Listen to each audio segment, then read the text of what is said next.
Olá pessoal, sejam todos muito bem-vindos e conforme o combinado, essa semana nós temos novidade no canal. Teremos vídeos todos os dias dos conteúdos mais importantes. Todos os dias às 7 horas será postado um vídeo, essa semana, excepcionalmente, sobre os conteúdos mais importantes que caem na prova do Detran. Então você que ainda não é inscrito no canal, se inscreva e ative também o sino de notificações para que você seja notificado dos vídeos que serão postados essa semana. Então olha só, vamos lá aos recados. Veja bem, nós teremos vídeos todos os dias dos conteúdos mais importantes, né? Informação importante também é para você se inscrever no canal para que você não perca os conteúdos, porque com certeza eles vão te ajudar na sua prova no Detran. E nós temos também aulas de reforço no Instagram. Você que já foi reprovado ou você que não se sente seguro para fazer o exame, nós temos aulas individuais feitas por videochamadas.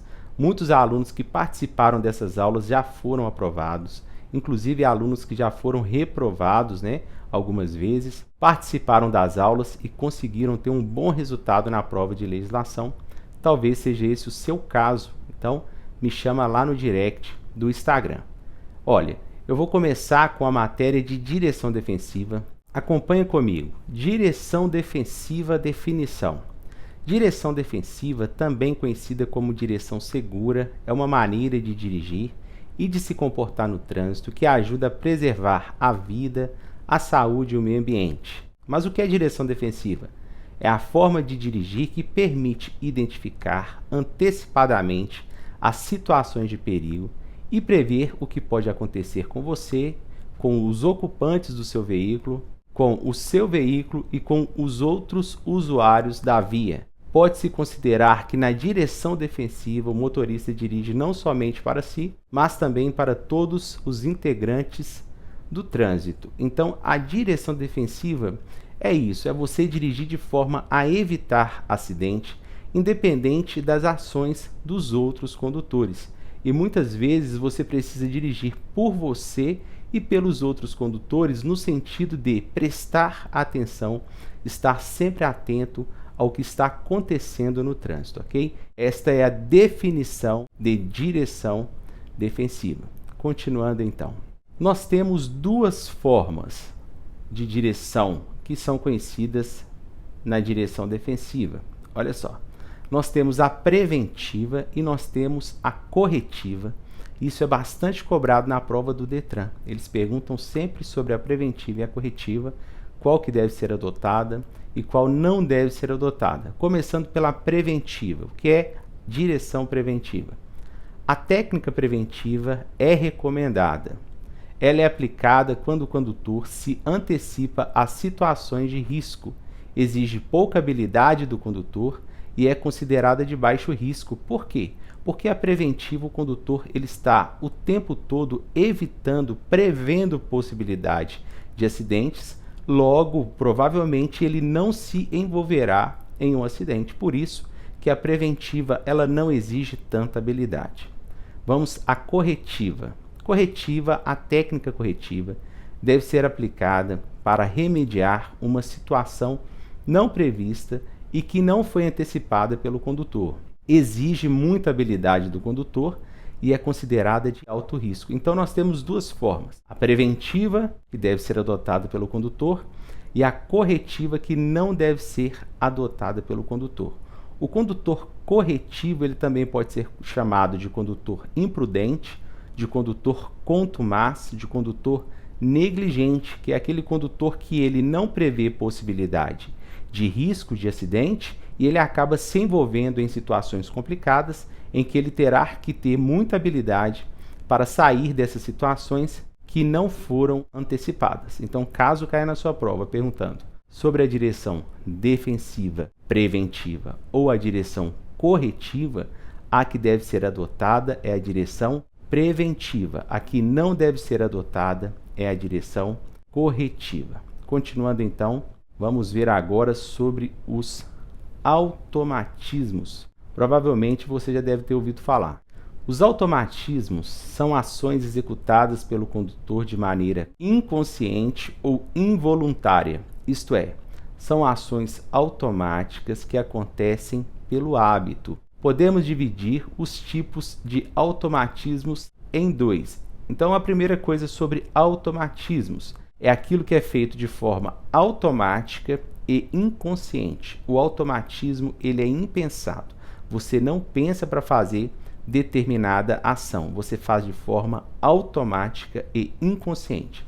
Ele pode ser correto ou ele pode ser incorreto. Então vamos aos automatismos corretos. Os automatismos corretos são aprendidos por meio de treinamento para que o condutor aja de forma mais segura em situações inesperadas de risco. Então, esses são os automatismos corretos. Por exemplo, usar o cinto de segurança, sentar de forma correta no banco, regular o banco de forma correta, ajustar os espelhos retrovisores, ligar a seta para fazer manobras, segurar o volante de forma correta, que é na parte externa, na posição 9,15 ou 10,10, são automatismos corretos. Automatismos incorretos. Os automatismos incorretos são os vícios de direção, manias que vão contra as ações adequadas para a direção defensiva. Então, existe uma oposição entre os automatismos corretos e os automatismos incorretos. Então, os automatismos corretos, eles vão te ajudar a evitar um acidente. Já os automatismos incorretos, eles podem provocar um acidente. Por exemplo, ficar com o braço para fora do veículo, ficar com a mão apoiada sobre o câmbio de marcha, ficar com a mão segurando pela parte interna do volante, são automatismos incorretos, deixar de ligar a seta. Então, os automatismos incorretos, eles podem provocar acidente. O que você precisa saber, então, sobre os automatismos? Primeiro, o que é? Automatismos são ações praticadas de forma impensada, inconsciente. Eles podem ser corretos ou eles podem ser incorretos. É importante que você conheça alguns automatismos corretos e também alguns automatismos incorretos, pois pode cair na sua prova. Continuando então. Quais são os fundamentos para a prevenção de acidentes? Para facilitar a memorização dos fundamentos da prevenção de acidentes, decore a sigla CHAPD, ou CHAPRA2, que é formada a partir das iniciais ou da inicial de cada um deles. Conhecimento, habilidade, atenção, previsão e decisão. Estes são 5 fundamentos da direção defensiva e isso cai bastante em prova.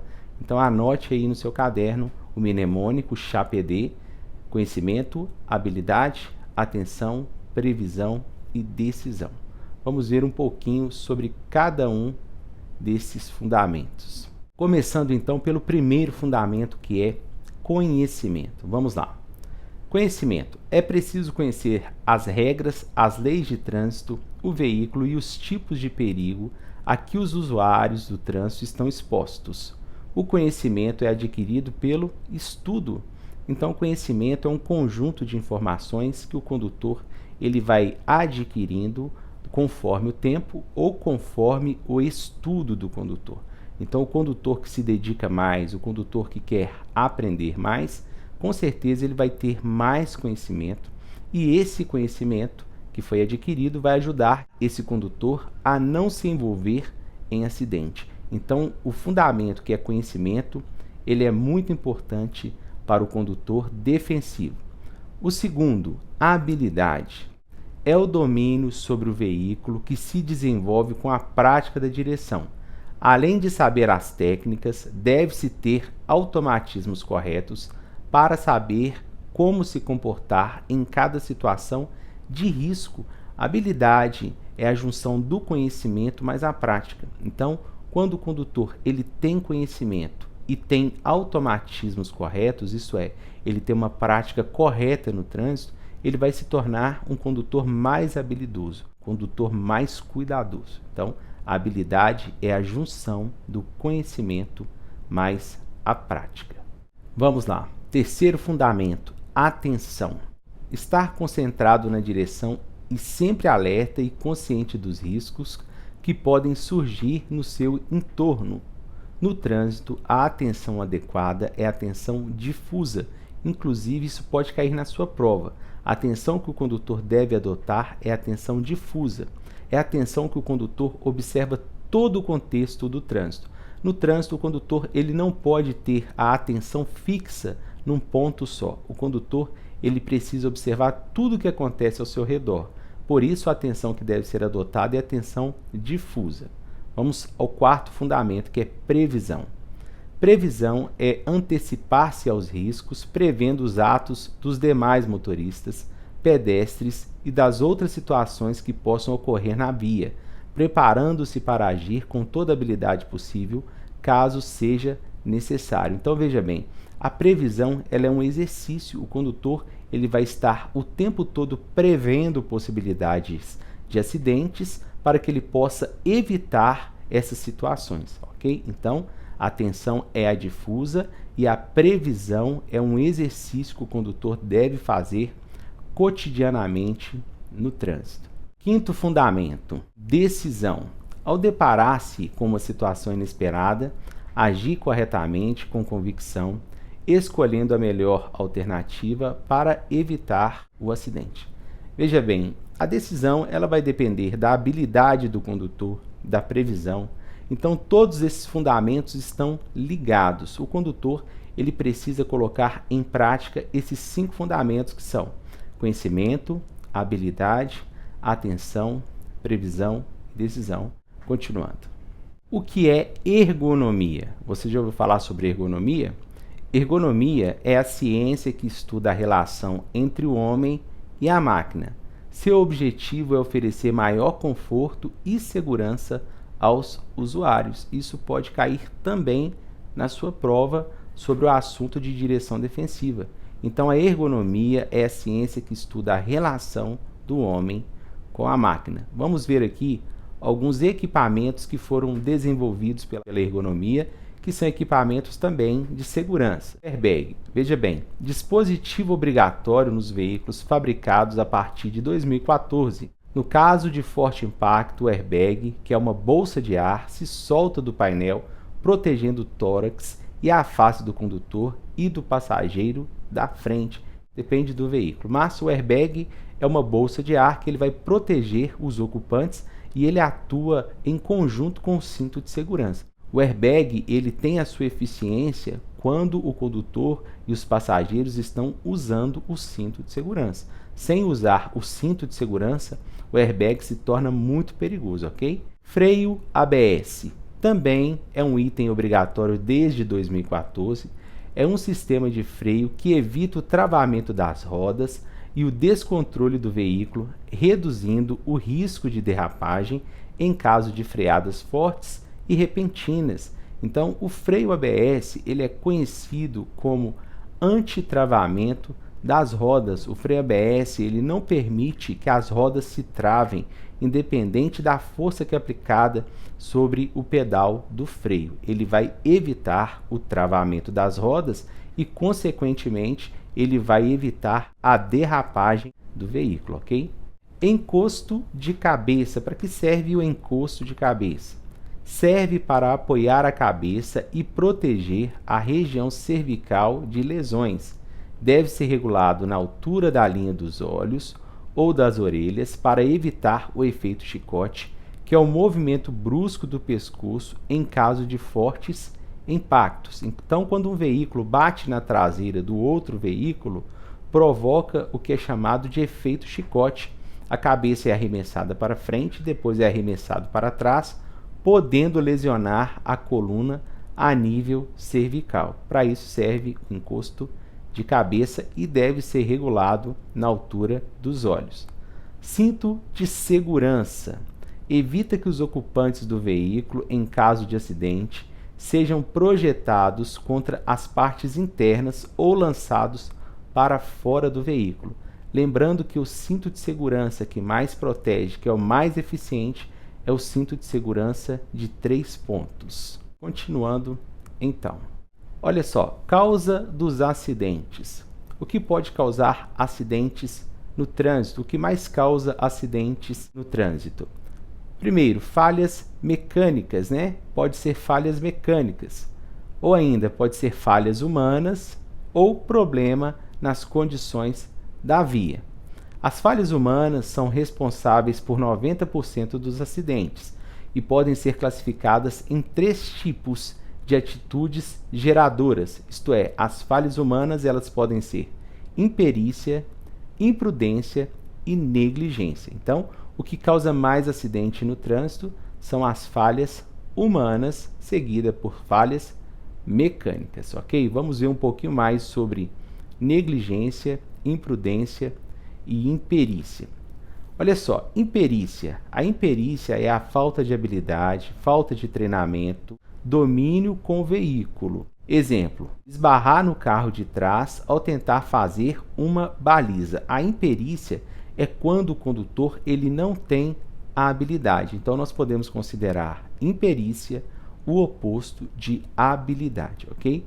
O condutor ele não sabe sair de uma situação de risco, ele não sabe fazer uma manobra, ele não sabe fazer um controle de embreagem ou ainda ele não sabe virar o volante de forma correta.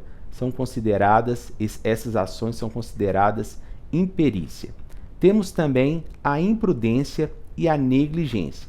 O que é imprudência? Imprudência está relacionada a um ato inseguro praticado pelo condutor. Tem a ver com o desrespeito às normas e à legislação. Exemplo, avançar sinal vermelho. No caso da imprudência é mais sério. A imprudência é quando o condutor ele expõe a sua vida a um risco desnecessário e também as dos demais usuários da via. Então, o condutor imprudente é um condutor infrator, é o condutor que sempre expõe a vida das pessoas a um risco desnecessário. E o exemplo aí que foi dado sobre avançar sinal vermelho, consequentemente, quem avança um sinal vermelho pode provocar um acidente muito grave, correndo risco de morte. Então, a imprudência é algo muito sério. A negligência é a indiferença do condutor diante de uma condição adversa, que podem estar relacionada a um descuido com a manutenção do veículo ou a perigo do ambiente. Exemplo de negligência, esquecer de verificar se os pneus estão em boas condições. Então vamos lá.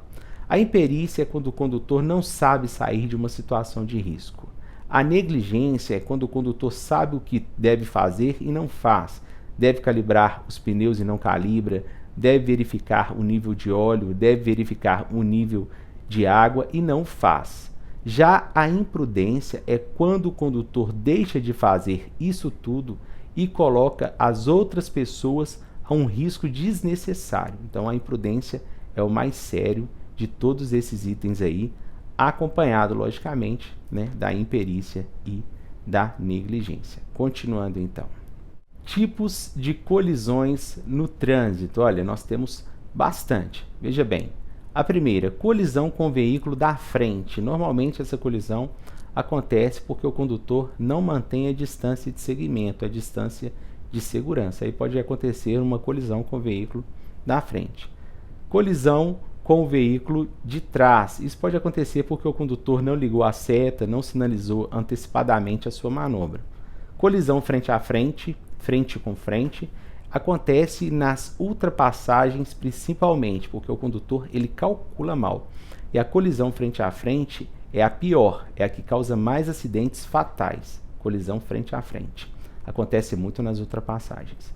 Colisão nos cruzamentos acontece por falta de observação. Muitas vezes o condutor ele se distrai e atravessa o cruzamento, aí pode acontecer um acidente. Colisão nas ultrapassagens também acontece por imprudência, muitas vezes, tá? Ou por falta de atenção. O condutor ele não percebe que vem um veículo no sentido contrário ou algo parecido. Colisão misteriosa. A colisão misteriosa é aquela que envolve apenas um veículo e não se sabe as causas. Essa é a colisão misteriosa. Colisão com objetos fixos, isto é, o condutor pode bater no poste ou em uma árvore. Abarroamento é a colisão lateral. Colisão nas manobras de marcha ré acontece também por falta de atenção. Colisão na passagem de nível, que pode acontecer com os veículos sobre trilhos, né? No caso os trens. Colisão com os veículos pesados, colisão com motocicletas. É preciso tomar muito cuidado com os motociclistas, você motorista, e se você for um futuro motociclista, também tem que ficar muito atento, porque o trânsito ele é muito perigoso e infelizmente existe o que eles chamam de ponto cego. Então o condutor ele não consegue ver o motociclista, ele acaba se envolvendo em situações algumas vezes fatais porque ele não viu o motociclista. Então tanto o motociclista quanto o motorista eles têm que estar em sintonia no trânsito, ok? Se tratando de motocicletas. Colisão com ciclistas, colisão com pedestres e colisão com animais. Então, estes aí são os tipos de colisões. Continuando, então. Olha só, então nós temos aqui as leis da física relacionadas ao ato de dirigir, que são essas aí que você está vendo na imagem. Aderência, derrapagem, força centrípeta, força centrífuga, transferência de massa, comportamento subesterçante ou subesterçamento e sobreesterçamento. Vamos começar falando então sobre a aderência. O que é a aderência? A aderência é o contato dos pneus com o solo, que pode variar por diversos motivos. Por exemplo, quando aumenta a velocidade, o condutor aumenta a velocidade do seu veículo, o pneu ele vai ter menos contato com o solo, logo o veículo vai ter menos aderência. Então, quanto maior for a velocidade do veículo, menor vai ser a aderência. Outros fatores também podem interferir na aderência, por exemplo, como o óleo na pista, areia na pista, pista molhada, tudo isso vai interferir na aderência. Maior velocidade, menor aderência.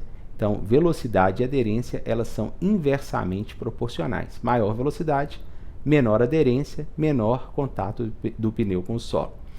Derrapagem. Derrapagem é quando o pneu se arrasta no asfalto. Normalmente, isso acontece por frenagem incorreta. Por isso foi criado o sistema ABS, para evitar a derrapagem. Quando o veículo derrapa, os pneus derrapam no asfalto, o condutor ele perde o controle do veículo. Então, é preciso evitar a derrapagem, utilizando o freio de forma correta. Se cair na sua prova, então, perguntando sobre derrapagem, derrapagem é o arrastamento dos pneus que é provocado por frenagem incorreta. Força centrípeta. A força centrípeta é a força que faz com que o veículo permaneça na curva, que atrai o veículo para o centro da curva, ok? Então, força centrípeta, centro. Força centrífuga atrai o veículo para fora da curva. Então, a força centrífuga faz com que o veículo saia da curva. Transferência de massa. Transferência de massa é troca de peso. Quando você acelera o veículo, você transfere o peso para a parte de trás do veículo e a parte da frente vai ficar mais leve.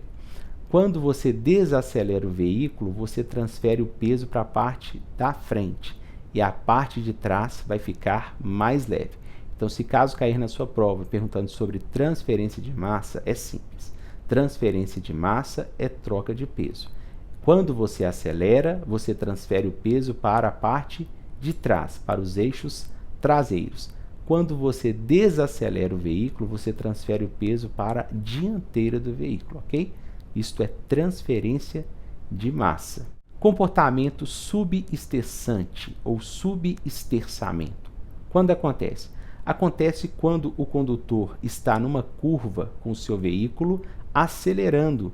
A parte da frente do veículo vai ficar mais leve, porque o condutor está acelerando, está transferindo o peso para a parte de trás. Sendo assim, a parte estando mais leve na curva, tende a sair de frente. Então, subesterçamento é o deslocamento ou o desgarramento da parte dianteira do veículo, da parte da frente. Então, quando a parte da frente sai na curva, é chamado de comportamento subesterçante. Já o comportamento sobreesterçante é o oposto. Quando a traseira sai, é sobreesterçamento. Quando a dianteira sai, é subesterçamento. O que eles podem perguntar na prova? O seguinte: por que acontece o subesterçamento e por que acontece o sobreesterçamento? O subesterçamento acontece porque o condutor acelerou o veículo, a frente ficou leve e saiu na curva.